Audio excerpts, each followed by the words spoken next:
So, Berto, have you heard about Elizabeth Holmes and Theranos? Theranos? I hardly knew her. I don't get that joke. Well, you know how people say, like, it's a joke, right? It's a joke pattern. You say something like, helper, not helper. Striker. Striker, I hardly knew her, stuff like that. But no, it's a non sequitur. I have, yes. I've been sort of following the story over the last couple of years.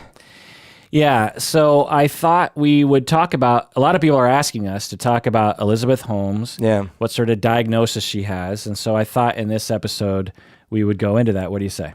Let's do it. This is the Psychology in Seattle podcast. I'm your host, Dr. Kirk Honda. I'm a therapist and a professor.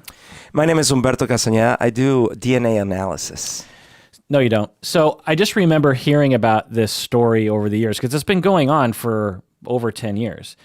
But I remember hearing about it probably 8 or 9 years ago or something, maybe sooner.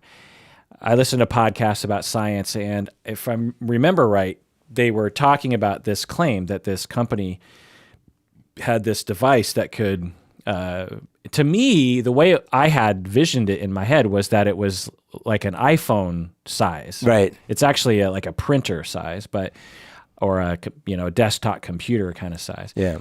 But I thought it was like this small little thing, like with one computer chip, it would read your blood. Yeah, like a portable thing that you could always have updated, and it would update via Wi-Fi or whatever. Yeah, and I remember thinking like, well, that's interesting, but it doesn't really apply to my life because I'm not at that age or in that situation where I need a lot of blood draws. So I was like, well, that's kind of interesting. And I guess we're heading in that direction, right? Because of course, as technology becomes better, of course that's eventually going to be a product. And that's interesting that they figured out a way to do it. Right. But I also remember thinking like, well, I am aware enough of these kinds of news releases from startups and other kinds of research facilities to know that a lot of these claims are bullshit because they're only trying to get investors. So I also remember thinking like, well, I'll believe it when I see it. Yeah. And so what do you remember about it? So I hadn't heard of a scandal first. Like you, I heard the company name. I heard it was the hot darling of the startup world. But the thing that was odd is I had blood drawn for a full battery of tests before, and not too long before this kind of came out. AA battery? AA battery. That was a Humberto joke right there. A whole AA battery of tests. Good one, Berto. I mean, but so I was aware of, first of all, the cost. So I think my insurance paid, luckily, but the cost was like $3,000. Oh my God. Because it got sent to this company in the East Coast. It took like a month to get the results back. And it was like this comprehensive stuff and all these things. And I talked to the doctor. I'm like, well, first of all, why do you have to draw so much blood? And why is it so expensive? All these things. And she gave me a pretty lengthy explanation without her, she didn't know all the little details about it, but she knew enough. And so having gone through that, I was definitely skeptical. I'm like, wait a minute. You don't go from what I just used, just like, a year ago, to in the same year or the next year, 10 massive improvements across the board that would take decades, Really? You were skeptical? I was skeptical. And again, because that's surprising, I just have to say, because in other instances, you seem to be more ready to believe the progression of technology. When it comes to software, when it comes to software. So for example, if what they were saying was, look, we have new software mechanisms to analyze the blood in more efficient ways. Or if they said we use machine learning. Sure, absolutely, which they do, right? Not they, but like now machine learning is used for analysis. But the thing that was incredible was that they could do so much with so little blood. Okay. And also the size of the machinery involved and the length of time and all that stuff. Yeah. Because like when you send the blood, these big, in my case, they took 2 big vials of blood. They go out to these labs, they separate it. They have to do all the little centrifuges and all these things. They put all these separate little samples, and it's a big involved process. So I was just like, granted, to be fair, my reaction was a mix of, that sounds really weird, also mixed with, technology these days, but it was really more, if we were like 60-40, it was 60 on the I don't buy it. Oh, really? Interesting. Yeah. So if you don't know who Elizabeth Holmes is, she's in the news lately for a number of reasons that will become clear. Most of my knowledge about this case comes from a podcast by ABC Nightline called The Dropout. It's a really good podcast, and it's pretty short. It's only like, I would think it's like maybe 7 hours long. And it's all about this? It's all about, oh, wow. Yeah, okay. called because she was a dropout from Stanford. And wow. and it just was published like a month ago or something, so it's pretty up to date. Because my knowledge comes from YouTube videos about the topic, many different ones, but I haven't seen that podcast. Yeah, so just a brief synopsis of her story. At 19 in 2003, so she's a millennial, I think, or whatever generation that is. At 19, 2003, she goes to Stanford. She drops out to start a startup, and she, is a smart person. Apparently, in high school, she stuck to herself a lot. She seemed very dedicated. She didn't have a lot of friends, and she starts this startup. And her whole thing is she wants to start an Apple-like company, like Apple, like built like Steve Jobs. And she wants to make a device that tests blood. Yeah. She wants to make a device that even looks like an Apple product. And she was on a trip where she saw all these problems that they have, getting accurate blood results and all these things. I forget what it was. It was an international trip, and she saw like all these problems. And on the flight back or the day after she got back, she stayed up like 2 days in a row diagramming a patent idea. Interesting. So this device is about the size of a printer, and it just takes a single drop of blood. You put your thumb on it, and it just sticks you real quick and takes a little bit of blood. And it claimed that it would perform like 30 different tests, or upwards into the hundreds of tests. Like it would test for diabetes, it would test for cancer antigens, it would test for glucose levels, it would test for oxygen levels, and other kinds of problems, and all the different things that we have that we can do was all into one tiny little device. And as opposed to, as you say, giving a number of vials of blood at a clinic that has to be drawn by a phlebotomist or a tech and has to be sent all over the country, it would do everything right there with just a single drop of blood. And she talks about in her TED Talk about how it would just completely revolutionize medicine. There wouldn't be a need to go to the hospital. You could do it in remote places like all over the world. Yeah. You could do it on the battlefield. You could do it at home just to kind of make sure. Her whole thing was she wanted people to know risks right away instead of having to wait for an appointment and all that stuff. And I liken it to, I should clarify one thing. When I say that, when I heard about this first, I was like, yeah, I don't buy it. It wasn't like, I believe there's fraud going on here. Because honestly, in the software world, there are vaporware startups all the time. And I used to, work, before I worked on DNA analysis, I used to work, trying to evaluate companies that had potential ideas that we would pay money for in the world of software. And like oftentimes they were full of shit. Right. And we'll get into that in a bit. So, okay, so that's where your head was. Yeah, so my head was like, I guess I didn't realize that the scale of this and all that stuff. So in my head, it was like, yeah, that sounds unbelievable. But I wasn't like, oh my God, I bet you this is going to be the biggest scandal in Silicon Valley or something. You know? Another thing that she said this would do would be lower costs, and it would save lives. That was her big thing. It was called a disruptive technology or disruptive, thing, and which I know this is an old thing to say, but I hate that term. It's not fucking disruptive.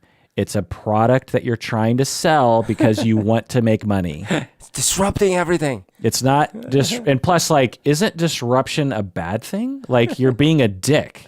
Like, disruptive children are sent to the principal's office. Yeah, I think, in a lot of cases they mean like, oh man, the pharmaceutical company is not going to be happy about this. Right? Whatever. They're going to get disrupted. By the way, Like, can you think of a legitimate disruptive thing that's happened in the past 5 years? well, again, it's a very limited way. For example, when the iPhone came out, it disrupted the entire cell phone industry. Which I wouldn't call it disrupt, though. I would call revolutionize. Well, for you, absolutely. The people that were trying to make money selling cell phones, they were like, oh, shit. Right? So revolutionize. yeah, but for them, it wasn't a good thing, right? Because they went out of business. Nokia, all these people, right? They were like, oh, this sucks. Like Microsoft. Is that what that means? Well, that usually Disruptive the people means eliminating the competition? what I'm saying is usually the people that use the word disruptive are the insiders or the people that stand to lose from the thing, not the people that stand to gain. All I know is like this business speak drives me nuts. Sure. It's like you don't have to invent another word to make something seem special. For example, do you remember It, The movie? the Segway? The Segway? The little vehicle where you stand on it, it's got two wheels and you move. Right, the inventor, what's his name? Kaner, something. When it was coming out, there was all these rumors because he had done this secret presentation in Silicon Valley to all these investors, and the rumors coming out is like, this is going to change the way they design cities. Talk about disruption. This is going to disrupt cities. And it was all this hype.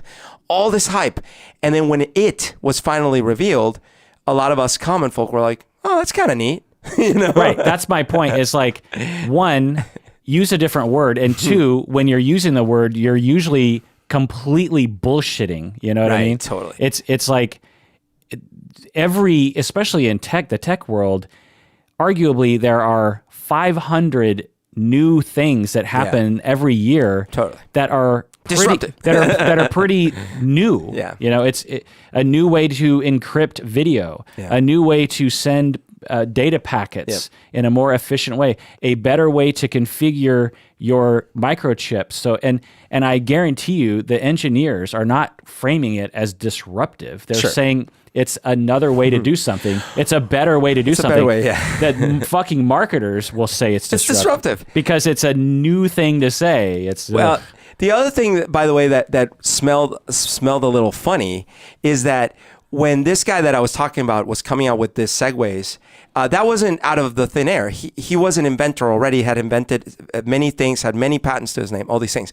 Like if Elon Musk came out right now and did a press announcement that he's got an all-electric bicycle that's going to revolutionize, how bicycles work. We may be a little skeptical, but we wouldn't be like, who? Elon, what? Where is this guy? Electric bicycle? We'd be like, okay, that makes sense. He's invented this, that, the other. This was a gal who wasn't writing software. This is what I was saying about software. The software evolution has been exponential in the last 50 years. She wasn't writing software.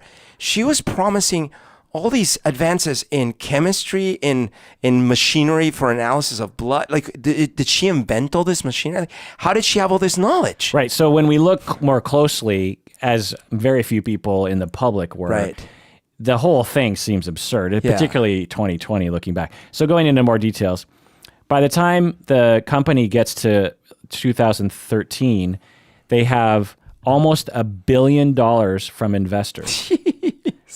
Almost, and from big names like Henry Kissinger and like other people, and it's valued at $10 billion. So the company is, even though it hasn't made a cent yet, it's like, well, this is gonna make a lot. 2014, she becomes massively famous due to the notoriety of the company and the hype and all that kind of stuff. She's on the cover of Fortune and Forbes, etc.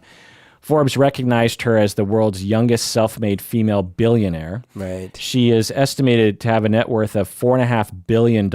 At that point? Yeah. That's crazy. Before she even released the product. Why was it? Why? I don't get that. Cut stock. But had it gone public? Yeah. Oh, okay, right. It had gone public way before. I forgot about that. Right. But all this time, there was tons of fraudulent behavior. $4 billion. $4.5 billion. Oh my God. Yeah, I mean, Forbes had her on the cover, and she was the world's youngest self-made female billionaire. Lots of fraud, though. They told lots of lies. They said that it was being used by the military as a way of trying to market it when it wasn't being used by the military at all. They told Walgreens and other places, because they were going to put these machines and other kinds of technologies in their facilities, they told them all that it was working when it wasn't. They said that the machine actually did all the work when, in fact, they just took the blood and sent it to all the same places anyone else would send it. But the main fraud was that they were making claims, particularly Elizabeth Holmes, that the product worked when everyone in the business knew it did not work, particularly the scientists. And the scientists would speak out and say, this doesn't work, and they would promptly get bullied or fired or sued for revealing secrets, that kind of thing. In 2014, she claimed the company had an annual revenue of $100 million. What do you think the revenue actually was? Oh my God, this sounds like Enron. 100 million. 10 million. 100,000. No way! So 0.1%. Oh my God. So she took the revenue and times it by 1,000. That's crazy. That's like a McDonald's worker claiming that they get paid, $15,000 an hour.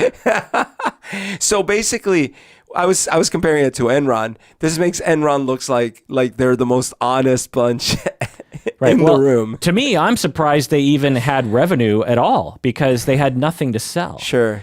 So 2018 comes along, and they get charged with fraud by the SEC, which looks at this sort of securities fraud. Sure. Right? They found her to be in violation. She had to hand over her shares, which were pretty much worthless by the time it was known that fraud was happening. She had to relinquish control of her company. She paid a fine of just $500,000, which I find to be hilarious. That is crazy. Had she sold shares and made a shit ton of money already? I don't think so. Okay. She is barred from being an officer or director of any public company for 10 years. And she might go to prison for 20 years, although some analysts are doubting that she'll go to prison because white-collar crimes are hard. Because they have to demonstrate that she knowingly lied, and it's possible that, given all the different factors, you could say, like, well, I thought it was going to work, But how would she not know that she wasn't making $100 million? Right. So, or she could say, well, that's what I thought at the time. Jesus. 2019, today, she's back trying to get investors for another startup. Did you know No way. Yeah. She's hanging around San Francisco, Silicon Valley, starting another startup. The incredible guts on this crazy person. Well, so all of this is completely, we've heard this story before on this podcast. Right. With whatever that kid's name from the Fire Festival. Yeah, right. Adam McKay is making a movie about her called Bad Blood, starring Jennifer Lawrence as Elizabeth Holmes. That's a good choice. Oh, were you going to talk about her voice? Sure. Talk about it. Well, it's funny because I never actually thought about it. I had always heard she has a low speaking voice. But in some of the YouTube videos I watched, they had clips from her on some interview where they claimed that she momentarily forgot to do her low voice, and so her voice was much higher. And it does sound that way, but I don't know what the truth is. Her voice does sound sort of like, if you're Pareto graphing this thing, like it seems out of the distribution averages for a woman. It's like on the lower side. Right. It sounds affected. It sounds like when a woman, it sounds like if a man, for myself, is speaking outside of their range. Right. So if I was to talk like this all the time, you would be like, that's not a natural voice, right? You'd be like, but at the same time, I don't want to really make fun of her voice too much because I don't really care that she changed her voice. And she might have been trying to fit in the man's world. That, and maybe her voice really is that way. I mean, some people have different sounding voices. That's true. I don't really care to point that out. What I will point out is that from an early point, she completely wanted to emulate Steve Jobs. She started in the podcast. They talk about, because they interview like childhood friends and all this kind of thing. And they will say, yeah, she used to dress kind of frumpy. She wasn't really into fashion. And then one day she just decided she wanted to be like Steve Jobs. And so then from that point forward, she wore black turtlenecks and, that sort of look. And which is just interesting. And if you haven't seen a picture of her, Google her. She has a very striking face. I mean, she's not like a model, but she's close, and she just has that Britney Spears but smart look to herself. Sure. And so I want to go into whether or not she's a psychopath is the point, because the whole episode's about her psychology. But before we do that, I just want to highlight that because I don't think I went into enough detail, is that for many years, according to reports, she was lying, she was bullying, she was evading, she was putting machines out there that didn't work, which put people's lives in danger. Yeah, she was manipulating people to invest. It was similar to the Fire Festival in that all this effort was going into producing this product that she absolutely knew wasn't going to work. And to the very last minute, she was claiming that it was all fine. In the same way that the Fire Festival guy was pushing, even though lots of people were saying, dude, this isn't going to work. If anyone saw the campground that the Fire Festival was going to be on, it was him. Right. And he would look at it and go like, this is not what we sold to these people. So so let's get into whether or not she's a psychopath, but let's go to the break first. What do you say, Berto? Let's do it.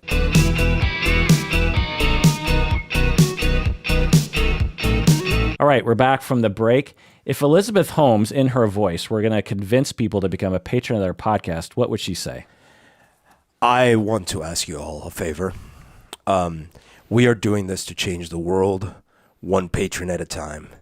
All you have to do is donate one little bit of your blood and send it to me, Berto, and I will analyze it for you. I will tell you how much evolutionary psychology plays a role in your day-to-day life, and that's why you need to donate as a patron. By the way, did you send a picture to the person we chose on the podcast? I drew it, but I have to color it. So you haven't sent it yet? I have a picture of it. Do you want to see it? Because Jana from Texas emailed us and said, I heard my name on the podcast. I didn't get a drawing. So that was like a month ago, by the way, Berto. Looks great. Let's pick someone else.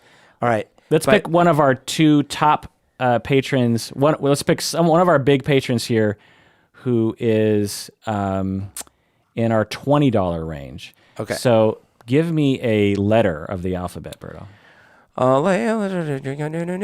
N. N. I'm going to get the first. Noah.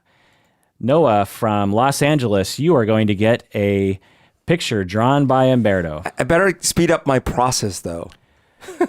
Well, yeah. I what I need you to do is do it right after we record. Okay. Because you can't wait months to. All right. And don't spend that much time on it. These patrons are lovely people, but you don't want to break your back trying to draw down. I don't draw on a regular basis. Noah has been our patron since December of 2016. So, oh my gosh, over 2 years. Okay, so let's get back to Elizabeth Holmes, and thank you, Elizabeth Holmes, for telling everyone to become a patron. By the way, so is Elizabeth Holmes a psychopath?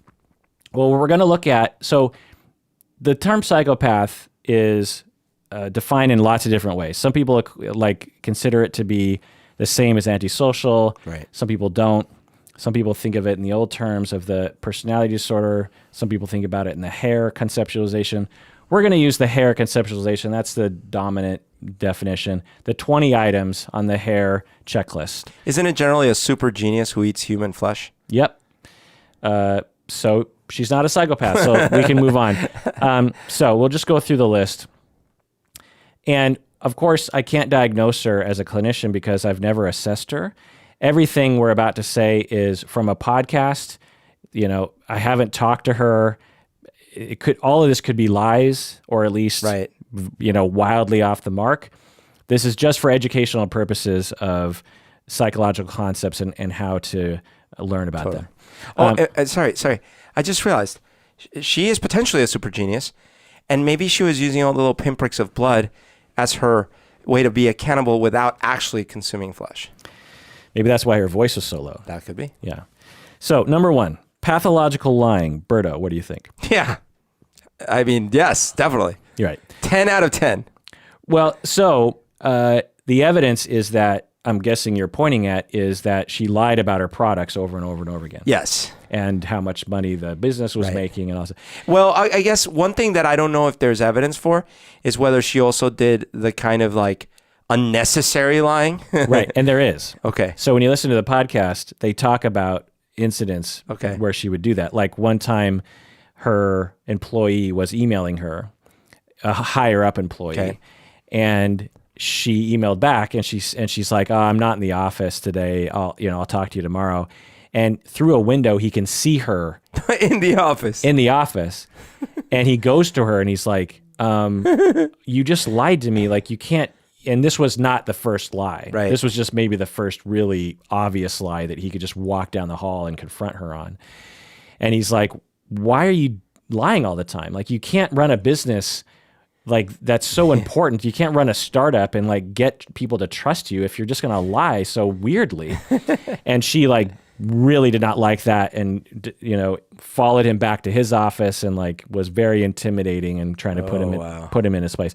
So so it's not just because lying about, as you say, vaporware and all that kind of stuff is to some extent encouraged in the business industry, but she lied about lots of things.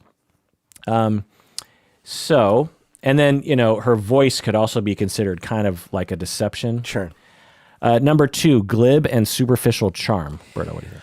I don't know. I mean, she seemed charming in her presentations, or charming is not even the right word. Convincing in her presentations, authoritative in her presentations. But I don't know if she was glib and superficial. Right. So that's not evidence of superficial. Yeah. All presenters are quote unquote superficial. Sure. They've practiced it 100 times. Yeah. They're not being genuine in the moment, Right. But in the podcast, they talk about how she was charming if she didn't have a need for you, she wasn't charming. But if she had a need for you, she was extremely charming. Lots of eye contact, lots of like attentive listening and that kind of thing. Wow. And so seemingly, reportedly. Number 3, grandiose sense of self. Berto, what do you think? Yeah. I mean, to think, like I'm going to sit here, I'm going to draw a patent for something that's going to revolutionize the entire world because it's going to save everyone's lives. I don't know how to do it, but I'm going to do it. I'm going to convince everyone that I have figured out how to do it. Then when I still haven't, I'm going to still basically tell everyone that I have and that it works. And it's all because of me, so I can do my TED Talks and all these things. Yes, I believe probably yes. Right. If she were saying, my company is going to develop AI, for example, that would be a less of a grandiose claim because it's possible that some definition of AI is around the corner or is already here or something. But it was such a concrete claim. Yeah.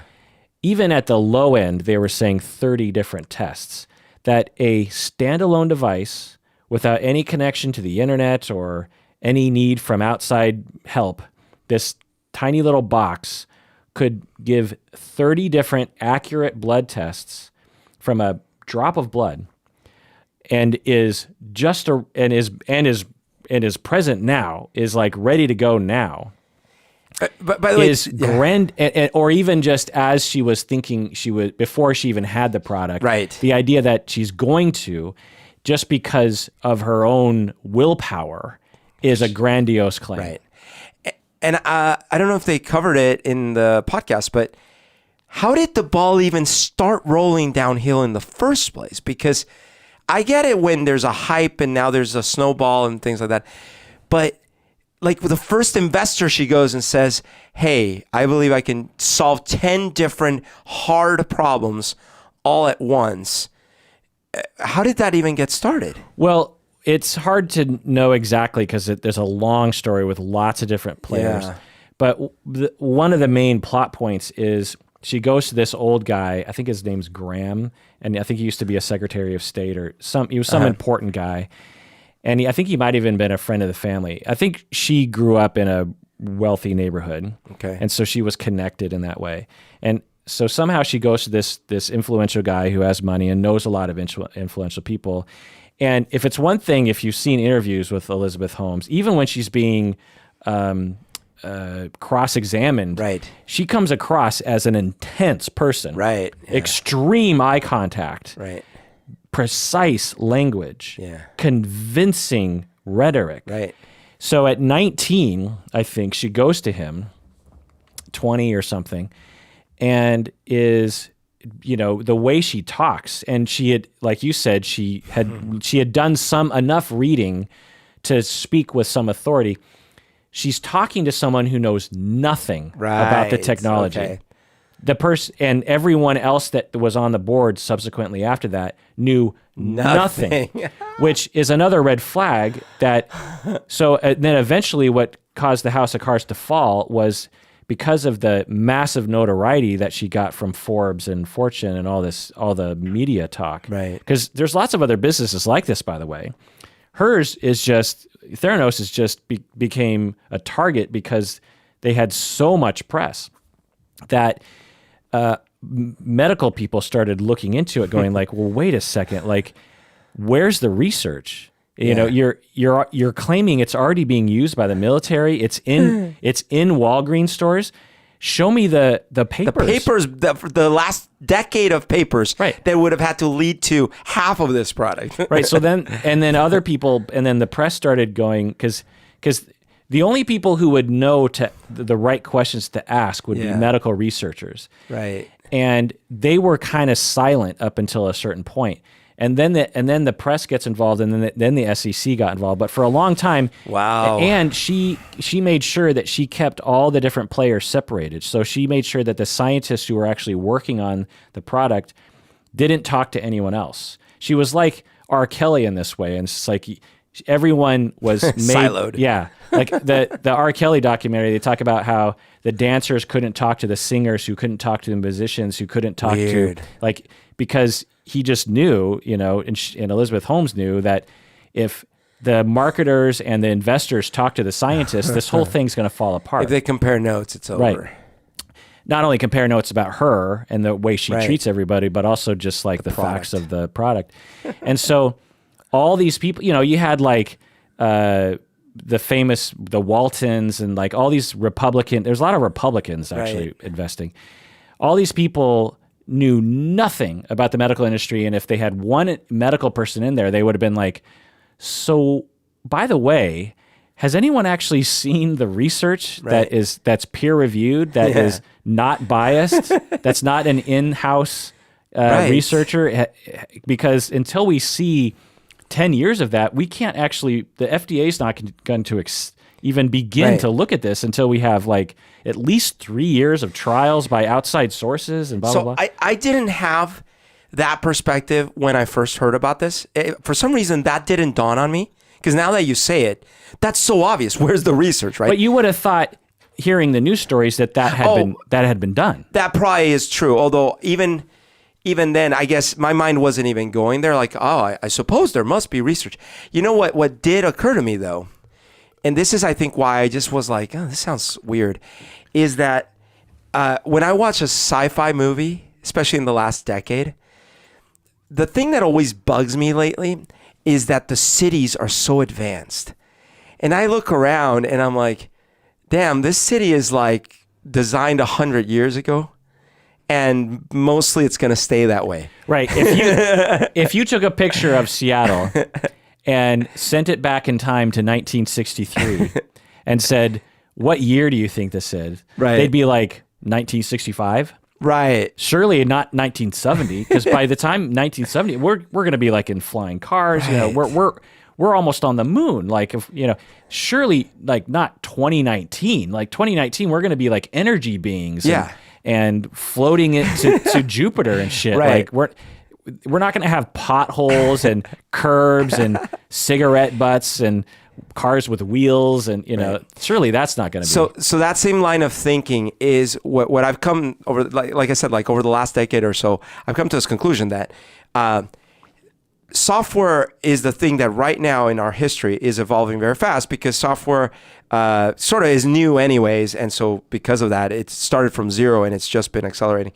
But you don't have to agree worldwide on everything at once. Certainly the internet, there had to be a lot of agreement by the right parties and things like that. But with something like cities, there's so many people involved, so many regulations, so many pre-existing houses, so many things, right? And then the health industry is not quite as complex, but it's similar. There's tons of players, tons of people involved, tons of regulations, tons of government stuff, and all these things, right?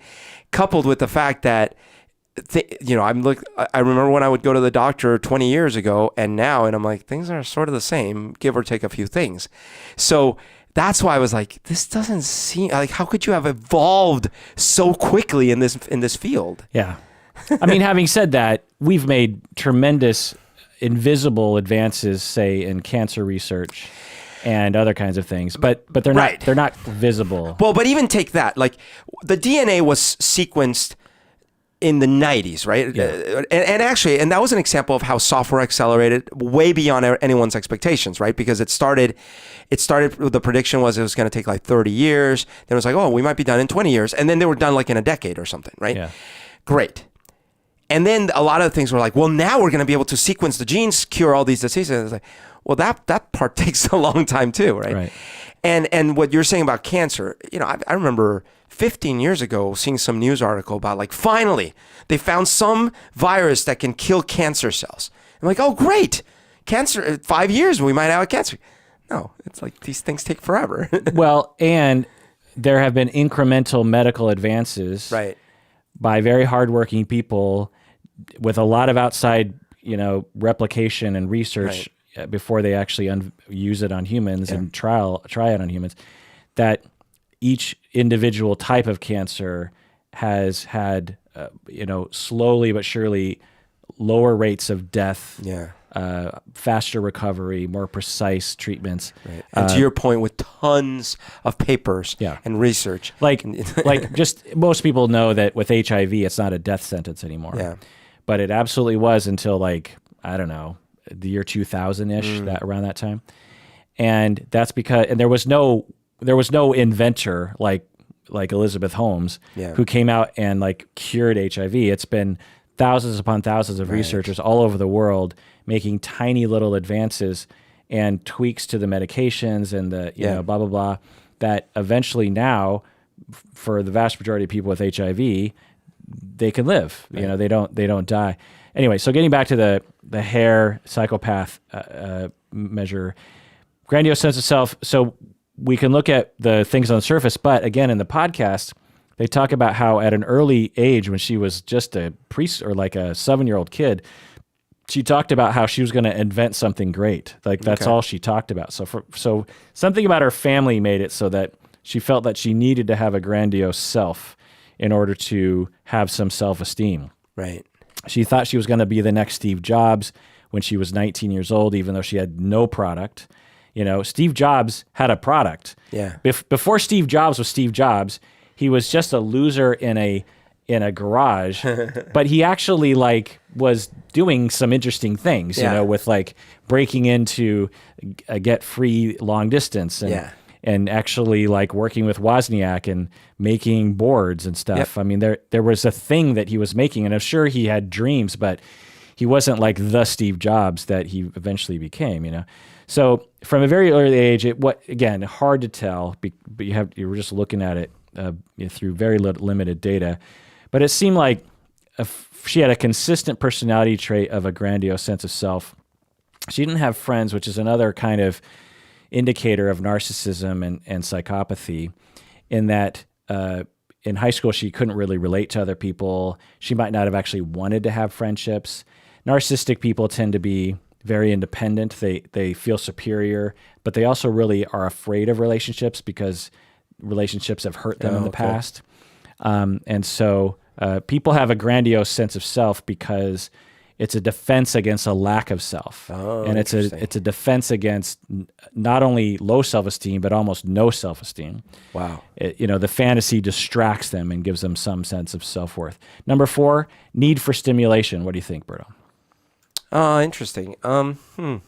Maybe in the sense that, man, any normal, quote unquote, normal person under that amount of stress where billions of dollars are riding on this vapor machine with people asking you on a daily basis, it's late, the Walgreens thing is late, when are you is this really working? And all these things. That is that same kind of adrenaline fueled craziness that we talked about in the firefight. It's like normal people couldn't keep calm under those circumstances. Was she getting an enjoyment from that rush? I don't know. Yeah, that's a good hypothesis. I'm not convinced. Yeah. I just don't think we have any evidence. It seems like we would have seen a signal there. Typical need for stimulation is like skydiving and drinking and drugging and, driving fast and this kind of thing. There, no reports of that. Number 5, cunning and manipulative. What do you think, Berto? Certainly. I mean, she was able to manipulate that older guy that was financing her, and she was able to manipulate the board and countless reporters and investors and researchers, and Yeah, this is one of the themes of the podcast. She knew how to intimidate people. She knew who to influence. She knew what to say. And I mean, this wasn't just a couple years. This was like 15, 16, 17 years. Oh, wow. It was 16 years. I mean, founded in 2003. Wow. And got taken down in 2019. Wow. End of 2018. So all that time, and with scientists that knew something was wrong. Yeah. So, and no product to actually show anyone. She had people saying in public, I've used the machine, even though they hadn't, because she had convinced them either through trickery or with enough smoke and mirrors that they could safely say they've used the machine because they know that the machine is working. Right. And it's just extremely, that's one of the themes of the podcast, is learning about how someone does the long con with so many people. I mean, hundreds of people worked for her, and it ended up being thousands because she fired people so quick, which is another method of her manipulation. She used lawyers to manipulate people. And she was, pretty charming, obviously, because people really liked her. 6, callous and lack of empathy. What do you think? Yeah. Not thinking about, you just mentioned she fired hundreds of people just to keep the thing going. She obviously, if her intentions were noble to begin with, which reportedly they were, because she saw how horrible it was in this, I forget where it was that she had traveled to, but she was like, wow, the conditions are so terrible and these people could really use help and they don't know. Well, who knows? That's her narrative. It could be, right? But that's a fair point. But no matter what, she knew this device was supposed to be in the hands of people that actually needed it to work. Yeah, that's the key, is that it was being used, or her technology was being used, and there were reports going back to her, people saying, this isn't reliable. Yeah. Like we're sending results back to people that say they have like pre-cancer right. when they don't, right. or they have diabetes when they don't, or saying they don't have diabetes when they do. And children are using this thing. And there was no slowing down. Like at no point was she like, oh, okay, let's scale back. I don't want to hurt anybody. Right. I mean, again, if she were talking about an AI that was fun to use in a video game or something, then that's one thing. But she's using medical equipment for people's lives. Totally. Number 7, lack of remorse or guilt. Well, from the interviews I've seen, I haven't seen anything recent, but the interviews I've seen where she's getting grilled about, like the cat is out of the bag, she's getting grilled about it. She doesn't seem that way, Yeah, there's no evidence of remorse or guilt. It's more like, hey, I really thought this was going to work or whatever, Which she couldn't have. Yeah. I mean, she could have thought in 20 years. Yeah. But there's no indication that she was going to figure it out. Right. And so there's two main things. One is like after being caught, she didn't apologize in any kind of meaningful way. But even if she did, I wouldn't believe it, given her track record. The main thing is remorse is something you feel as something is happening too. Right. If you shoot someone and you don't feel remorse afterwards, that's one thing. But that's a very quick event that's happening.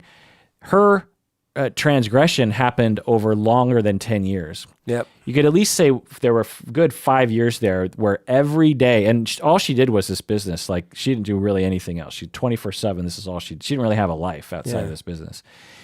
She knew she was harming humans, firing people, harming actual patients, lying to all these people, lying to the investors. She knew every single day she was doing that, and never did she change course. Yep. Never. Yep. That's lack of remorse. Totally. 8, failure to accept responsibility. Yeah, same. Yeah. Yeah, Absolutely. Number 9, shallow emotional response. Right, because when finally confronted, maybe the reality of it all sets in, and she goes, I would just like to take this opportunity to tell the families that were and could have been affected that I can't express how sorry I'm, Right. Yeah, kind of blank. Yeah. Yeah. Hard to know. That one's more subtle, and you really have to interact with someone and get more reports from people close to her. Reportedly, people were saying that, but that one's less easy to sort of Although the example you gave, granted, it's just one, but where the guy is like, why are you lying? I just saw you in things. And it's not, I guess, not even shallow, because it's the opposite. It's like berating the guy and whatever. Right. Number 10, parasitic lifestyle. Well, I don't know about that, because like you said, she was working all the time, but parasitic in the terms of she used all the investors' money and all the stock money. Yeah, so this one's hard to know, because I wouldn't say that this one's endorsed, because she was a business person and never really depended on anyone else monetarily. A parasitic lifestyle is like Dirty John. You remember that guy? Yeah. That's a parasite. Like he exhibited this classic psychopathic trait, where he was unemployed and would ingratiate himself on a woman, and then he would have her pay for him for everything, and a lifestyle of that, not just like, oh, I'm in between jobs, but like that's what he did. He just bounced from person to person, like exploiting them and getting them to pay for things. She didn't really have that, but it's interesting to think if she hadn't had landed on an idea that actually appealed to a bunch of investors, if she would have had a parasitic lifestyle up until this point. She didn't she marry, or wasn't she with this guy that was quite a bit older than her? Yeah. And so maybe there was a little bit of that going on. Maybe. That one's kind of a weird one, which I don't really necessarily feel is worth talking about too much, because there's just not any data. Okay. She, at the age of like 18, she met this guy who was almost 20 years older than her, a guy, I think, born in Pakistan, if I'm not mistaken, and then moved to India and then the United States, if I'm not mistaken. And they had a secret relationship, and then for who knows why they kept it secret, probably because of the age difference, I'm guessing.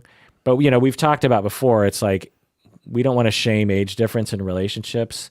We don't know. Maybe she was exploited. Hard to know. And then eventually she hired him as like basically the chief operations officer, I think, and kept the relationship secret from the board and everyone else. And then they broke up, and then I think anyway. So I don't know. Who knows? They're both kind of shady, greedy seeming people. He was also apparently lying about his wealth and stuff like that. So who knows?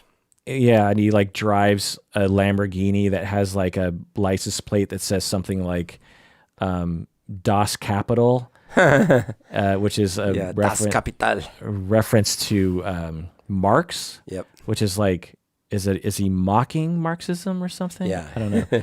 Number 11, poor behavioral controls. I don't know. Yeah, hard to know. There's some reports though, but not a lot of evidence. She lost her temper a lot, so maybe. 12, irresponsibility. Yeah, I mean, in the grand scale, I mean, it sounds like she did work all the time, but in the big irresponsibility word, meaning, yes. Yeah, the classic psychopath irresponsible quality is that they get fired from their job a lot. Right. They don't pay their bills. They don't show up to court, even when it hurts them to do so. that's the classic irresponsibility. With her, harder to detect, certainly doesn't come across as irresponsible. But when you look at the big picture, it was very irresponsible, but she's not a classic case of it. Number 13, impulsivity. Well, that's interesting. I suppose the behavior of on the spot making up lies and then also sort of, kind of deciding on courses of action that are reckless might be impulsive, but that's about all I would say. Yeah, hard to say. There doesn't seem to be a ton of evidence of that. This is why I think she's not a super classic psychopath. Yeah. Because, and again, all the data we have is just from the little bit that we know, but she didn't seem to exhibit that. If she were truly impulsive, given her lifestyle, we would have seen maybe more sexual acting out, more alcohol and drug acting out, more sudden investments. Like the Fire Festival guy actually showed more of this. Yeah. Like the day of, he was just kind of impulsively reacting to the situation without any forethought, Right. 14, many short-term marital relationships. I don't think so. No, doesn't seem like it. 15, sexual promiscuity. We don't know. We didn't hear anything. And I would imagine we would have in the podcast anyway, if there was any evidence of that. Doesn't seem to be any evidence for that, but who knows. 16, early behavioral problems. Early? Oh, yeah, you mentioned some of them when she was younger. Didn't you say when? No. Oh, no, you just said she had a grand sense of self. Oh, okay. Well, then, no, I don't know. Right. So this is another data point that shows that she might actually not be a psychopath, and that the vast majority of psychopaths, 99%, will have childhood and adolescent behaviors that eventually progress. I see. Jeffrey Dahmer would abuse animals, and then he would graduate to humans. This kind of thing. Oh, by the way, I did a whole episode on Jeffrey Dahmer, and someone on YouTube said they chastised me for not having you on that episode. Oh, maybe we need to do a follow-up.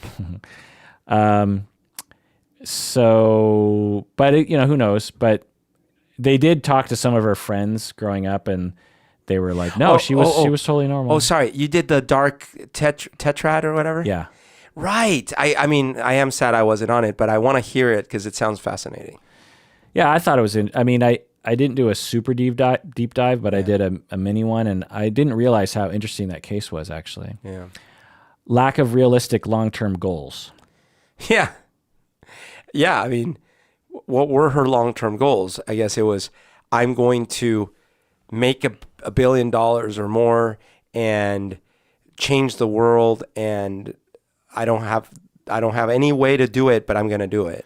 Right. So in some ways, no, she did not have, or this one's endorsed. Yes, she did not have a very good realistic long-term goals, but in a lot of ways she really did, because a typical classic psychopath in her position would have like one day charmed the guy to fall in love with her idea, and then the next day she'd be on to another idea. Yeah. And she would forget about that guy. I see. And then, like psychopaths tend to just be generally kind of scattered, I see, right. And so think about all the micro, quote unquote, long-term goals she had to have held in her head to build a company over 15 plus years. Sure.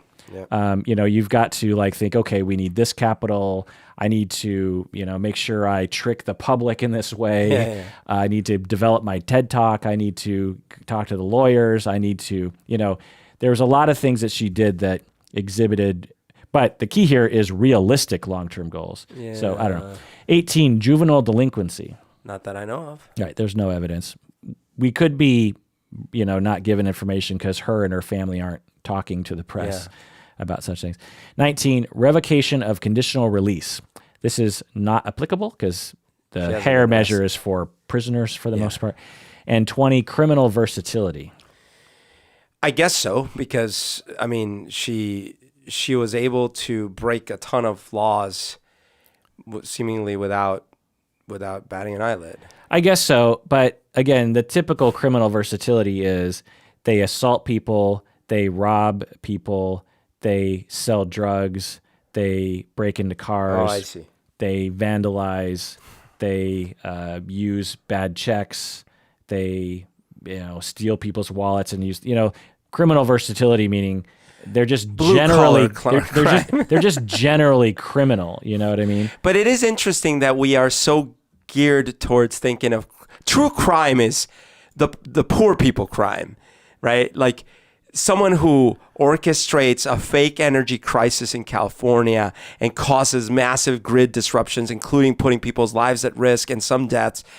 That's not true criminal behavior. Well, it is. I know. I know you're not saying. I'm just saying, as a society, we default to thinking of, Paul Manafort led a mostly blameless life until he did all these defrauding and all these things. Right. It's like we think of, he wasn't out stealing with a gun or something. He wasn't. Right. He's not a blue collar criminal. Yeah, I mean, people make the 99%ers made this argument over and over again that if someone walked up to someone with a gun and said, "Give me every dollar in your bank account," right, and it happens to be $10,000 or $1 million or something, and say a group of people did that, say a company, then they'd all be in jail for 10, 20, 30 years. Criminal conspiracy, right? But when it's a bank like Lehman Marcus, right, or Lehman Brothers, Lehman Brothers, sorry. Wait, is Lehman Marcus? Lehman Marcus is the clothing company. Well, no, you don't understand the fraud that they got into. Lehman Marcus. You don't get it, man. They charge 10x on everything. Hey, the lamestream media is not talking about it. Alex Jones has been reporting on it forever.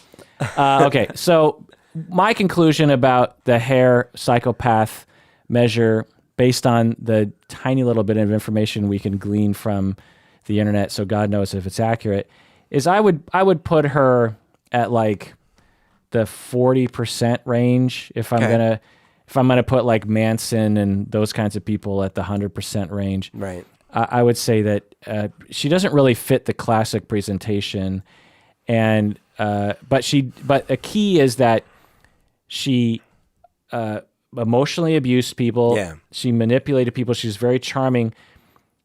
She wasn't generally social. It wasn't like she had a lot of friends. Yeah. And some of them just happened to be influential people. Right. She pretty much only was charming to people who she could use to get this thing done. Right.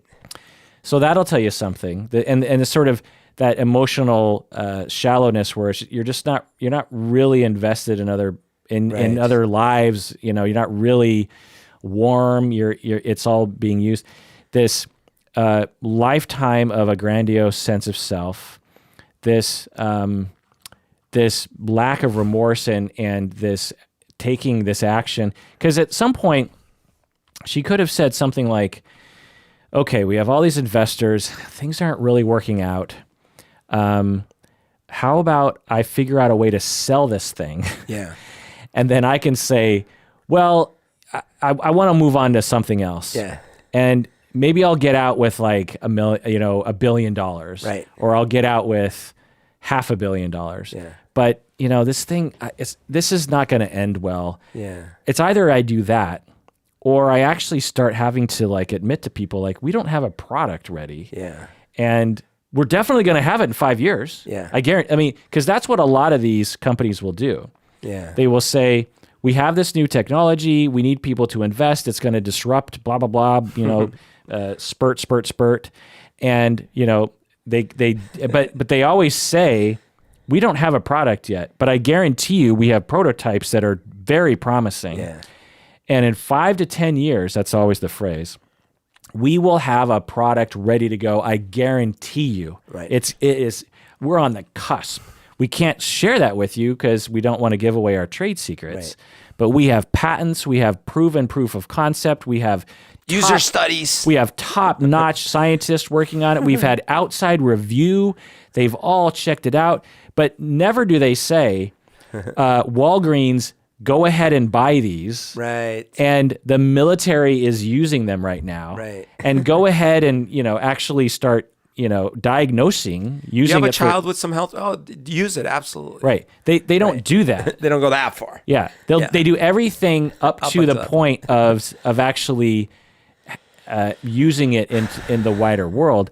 She could have kept it there, and then the stock price would have dropped. Right. And then, if she stuck with it, then they might have to branch out into maybe like some other product. Because actually what they started going into at Walgreens actually it wasn't the device.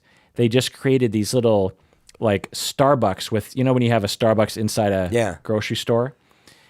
It was like that. So Theranos would have these little offices where they would do regular blood draws, but it looked nice. Right. You know what I mean? So you'd go into the Walgreens. They could have pivoted to that. Which might have actually been profitable. Right. Because even though you could absolutely just go to your clinic, there's just something kind of inviting and about... then keep working on the tech. Eventually you upgrade the kiosks with a little bit of more tech. Right. And in 10 to 20 years or 5 to 10 years, maybe there's a device that can measure 15 things. Right.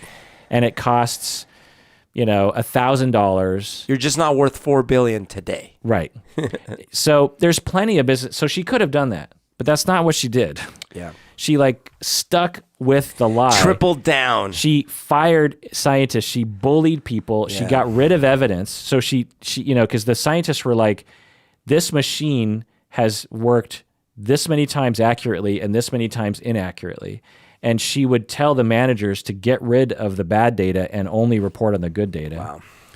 Wow. So that systematic thing can only be done by someone who has a characterological problem. Yeah. I just don't think it's at the level of, say, a Charlie Manson. Do you think it's is she higher or lower than the fire dude?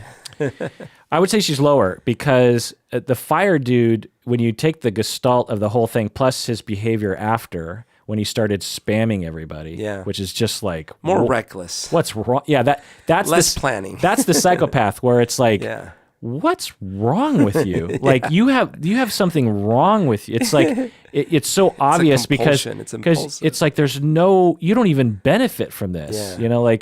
What are you doing? Right. With Elizabeth Holmes, I mean, time will tell. Yeah. But there's not this, like if she had this other fraud on the side that she was kind of working, or she was having sex with everyone on the board, or she shot someone, or it was pretty much just relegated to this one product, which is actually really quite common in the business industry. Okay, so Berto, let's end the episode. Why did this happen? Well, there's greed. People want money, man, and there's also, I think people just don't understand science generally, and there's a lot of people with money that don't understand science, so they're vulnerable. If someone tells them that they got some scientific thing, and they can speak nicely and charm them, they're liable to like hand over some cash. Absolutely. So I have 7 factors that created this problem, and you just named my number 4 and my number 6. Number 4, well, you said greed, but I would say a society of greed. Yeah. I mean, you can say that certain people are greedy, but we live in a society. No, I didn't mean just those people. I just mean everyone's greedy. Yeah, but our society is particularly fucking greedy. Yeah. And particularly on the West Coast, our .com society, there's a lot of greed. And Manhattan. Absolutely. So, and so not only was she motivated by the greed, right, but everyone that invested was motivated by the greed. And I've seen this before, like the whole venture capitalist culture is like, there's fear of missing out, which I think is another kind of factor. But also there's this idea of like, if you invest in the next best thing, then you're going to, times your money times 1,000. Yep. And there are examples of this happening, like early Microsoft people or early Amazon people or whatever. But that doesn't account for that's only like 0.0001% of the investments that people will make. Like there's all these other businesses like Real Networks and Netscape and, other kinds of things. And those are just the ones I can think of off the top of my head, Yeah. Countless like little game companies and other medical totally things. And so But there's a society of like, okay, I have an extra $5 million burning a hole in my bank account. Instead of actually doing something for good for it, I want to make this into 50 or 500 million. Yeah. Like, because then I'll be really worth it. Then I'll be in that next level of richness. Right. I'm just at a regular level of richness. In fact, in a lot of ways, I'm with just $5 million in the bank. I'm really no different than just some Yahoo that like has some stock options in Microsoft who's like 35 years old. Like I want to be that next level, Right. because then I'll really be worth it. Yeah. Then I'll really be liked by society. I'm buying this. Yeah. And it's like, no, you won't. You'll still be miserable. In fact, you probably be more miserable.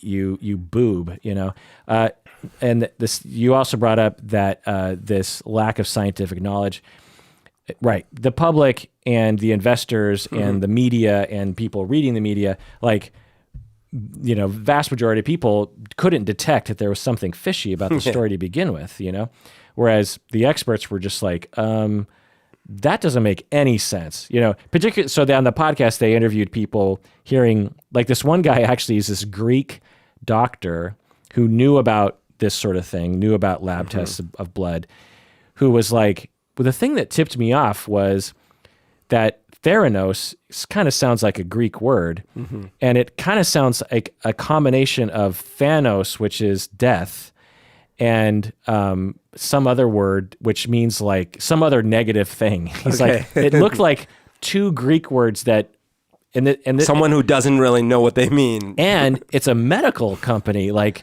why would you call it like bad death or black death? It's just, anyway. And so he's like, well, that's the first thing. And so I started looking into it, and I was like, what are these people claiming? Anyway, so the other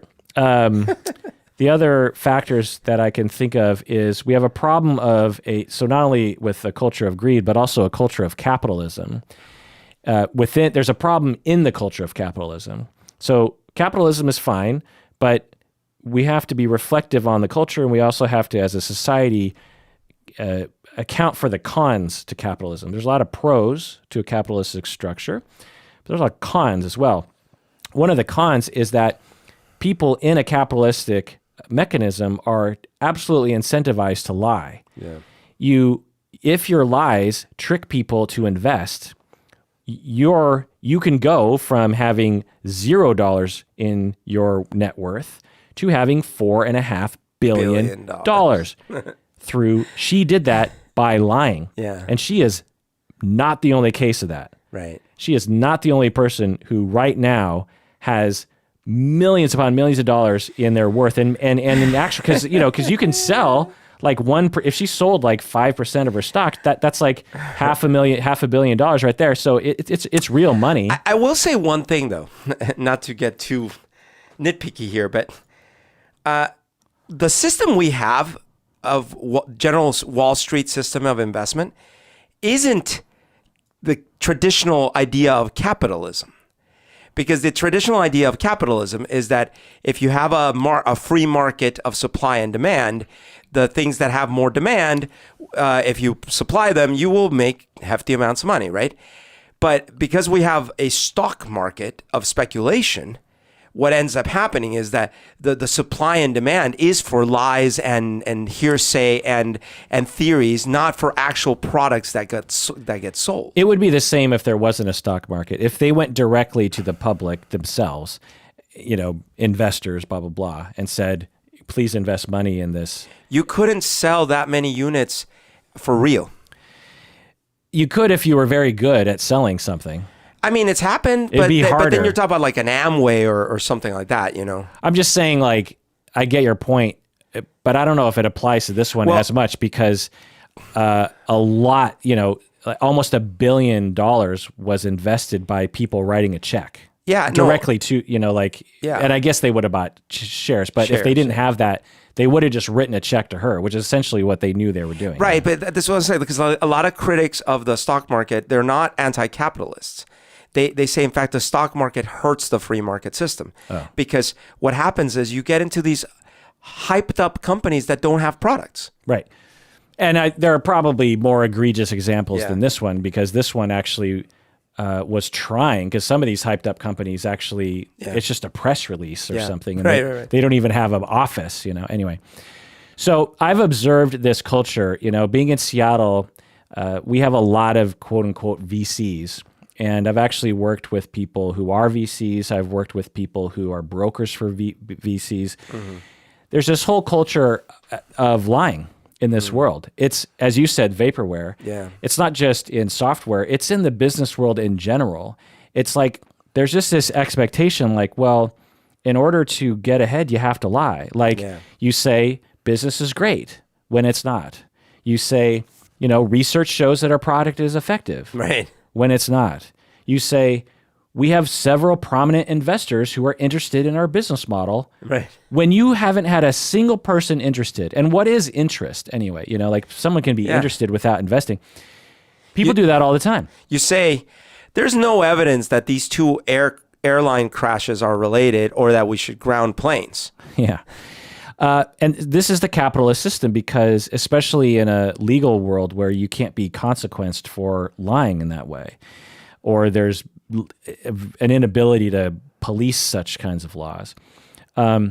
We get accustomed to this from the day we're looking at an advertisement for the first time when we're 3 years old. Yeah. Hungry Hippos commercial. I don't know if this was the commercial when we were kids, but I could see this being said.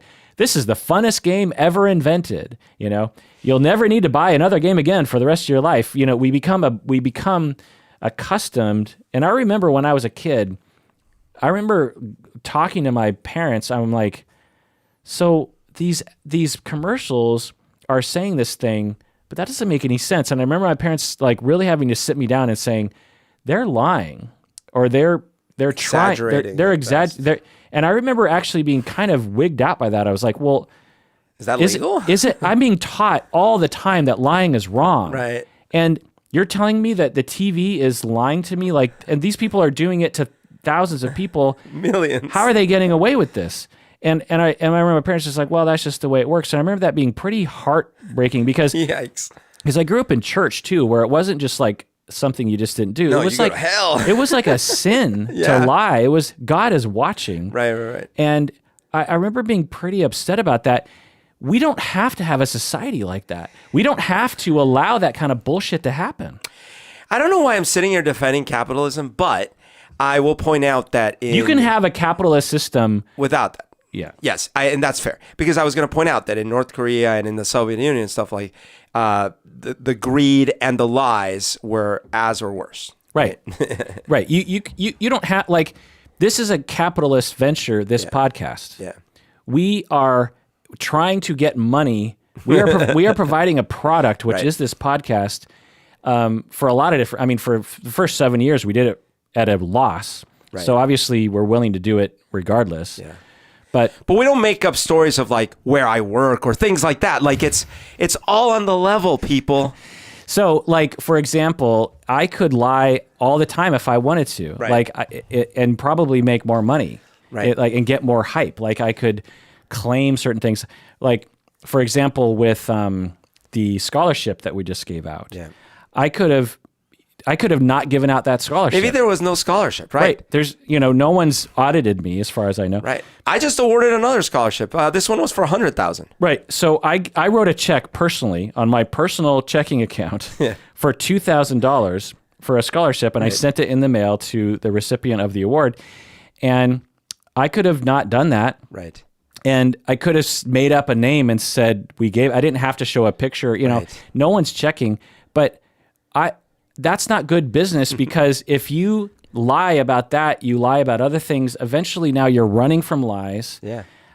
What if you get caught? Right. Plus, my purpose in life is not to acquire as much money as possible. Right. It's to have a meaningful, helpful experience, one in which I'm trying to make a difference in the world. Right.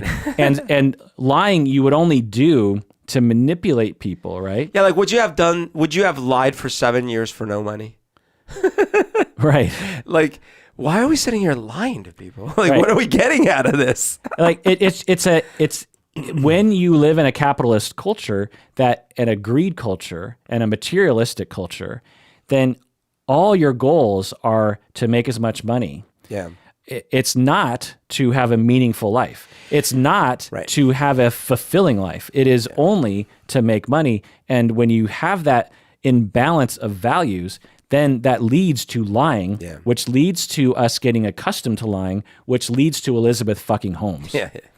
Number 2 is tech culture, like of beta testing and of releasing software and then reacting to the bugs afterwards. Yeah. There's this whole culture in Silicon Valley where it's just like, well, just put it out there, Right. And in the medical world, you can't do that. It's the opposite. You have to test it. Yep. It has to be beta, gamma, delta tested until it is omega tested, and then you release it. You do not release it with any bugs because it could kill people. Oh, and by the way, I should point out that this thing about just release it, we'll figure out the bugs later. That's not how it started. No. Because you used to have to print cartridges and then later floppy disk and then later CDs. But now, that's expensive. But now with like hidden automatic updates and everything, it's like, well, we'll just update it next week. It's fine. Yeah. We're watching everything they're doing on their computer anyway. Right. So number 3 is problems in the legal system. Again, in a capitalistic governmental system, which gives liars too much freedom. There's a lack of consequences. The solution is we need more tax dollars to fund organizations to monitor these people, because we actually have laws in the books, but there's not enough people to monitor everybody. Right. We also need the laws and regulations to protect the people. Remember that principle, actually protecting the public from fraud? Like, sounds crazy. People are harmed by this, but the housing crisis in 2008, Enron, and the countless other examples. Like, that's why the government exists. Right. It's not to uphold corporations. It's it's of the people, by the people. It's ridiculous. I had this ridiculous debate the other day about someone I know was advocating for no minimum wage. Like, there shouldn't be a minimum. Yeah, that's the libertarian point. Right. And then I was saying, well, I mean, sure, but that's how it used to be. And the reason we have one is because we need to prevent abuse at the lower levels. And they were like, well, what abuse? How is that abuse? This is not slavery. This is at-will employment. How is it abuse? They could leave at any time. And I just sat there like, wow. Well, talk about a privileged position, right? That, and without knowledge of history, because that person grew up in a society where minimum wage was always there. Yeah. So you have to study history and study how systems of economics work and business structure, and again, incentive. And so I'm going to talk off the top of my head and see if I can actually get to, the original reason why we need minimum wage is, in the past, you had capitalists who had all the money. Right. And could and you have a governmental system that actually wants that, because in order for you to have a railroad company, you need to have one organization that has enough economy of scale to actually produce 10,000 rail things and 1,000 different trains. You can't have like in the old days, you could have someone who repaired shoes. Right. And just a dude who works at home and he repairs shoes. But when it comes to airplanes and trains and industry, you need one organization that has a lot of money. So you have a government that actually supports that model. And then you, if there's no regulation on minimum wage, then, one person or one family in a entire county owns essentially all the property and all the money and all the means. And then they're like, okay, everyone who lives here, go ahead and get a job at, we're opening up our doors to hiring. And a bunch of people show up and they don't have a job because you are the industry in your area. And, they can't go work at a tiny train shop or a tiny steel mill. There's no choice. A mom and, there's no choice. You have to work for this larger thing, because the government, it's not at will employment. Right. And so over time, the employer's like, well, I want to make more money, so I need to drive down my costs, and labor is expensive. So what if I lowered the payment to, let's just say $3 an hour? What if I required everyone to work 65 hours a week, or else they'll get fired. What if I don't let anyone have any health care? What if kids worked? Interesting. No one is quitting. That must mean that this is a fair system because, they're not slaves. Right. They could not work for us if they didn't want to, but the choice is either work for them, and especially when you have, say, 5 companies, and they all agree, like, let's just fuck the labor because we make more money. Guess what happens? The people get fucked in the end. And so that's why you need those things. You think I explained that well enough? Yeah, and that was my point was like, look, if there was no greed in general, like greed wasn't a thing, and therefore people didn't abuse the laws, then sure, you might not need it because basically a nice, healthy balance will be struck organically. We've looked at the evidence in the last 6,000 years, and it doesn't work that way. Right. Number 5 reason why Elizabeth Holmes happened was because of privilege. Imagine if she wasn't white. Imagine if she didn't talk like an upper class person. Imagine if she didn't go to Stanford. You see a tall, blonde, pretty, thin young woman, and you just believe everything she says. That's privilege. Number 7 is problems in the media. She was in the media for a long time. I mean, Forbes, blah, blah, blah, all these people. No one bothered to check. No one bothered to say, well, she's saying this is going to work. She's saying it's in the military. Why don't we actually ask the military, have you bought these devices? You know how easy that would have been, how easy of a question they could have asked? Right. And no one did. Nobody did because of 2 reasons. One, it's a fun story to sell. But another thing is it's sort of like this weird sexism thing because our society, and particularly women, wanted their Steve Jobs. Yeah. Right? You want it's similar to the R. Kelly story where it's just like, if you're an African American and you don't know about the sexual abuse, you're just like, well, R. Kelly's this really great guy. He's talented. He's interesting. He's one of our heroes. He's one of our heroes. Right. I don't want to believe that he does bad things because he represents our community well. To women, they looked at Elizabeth Holmes and they're just like, what a great thing that this woman is. It's the wave of the future and she's breaking the glass ceiling and $4.5 billion and it's all her. She doesn't have a single man helping her. Like, what a great, and she's a wonderful speaker and she's going to save the world. This is the new, It doesn't get any better. Yeah. And it's like, that's the narrative that you need to believe. And there were reports, there were people coming forward, but it was all ignored for a number of reasons. And I think partially because we wanted to believe. Yeah. People were writing a story, not reporting on the story. Well, that does it for that episode of Psychology in Seattle. Thanks for joining us out there. Please take care of yourself because you deserve it.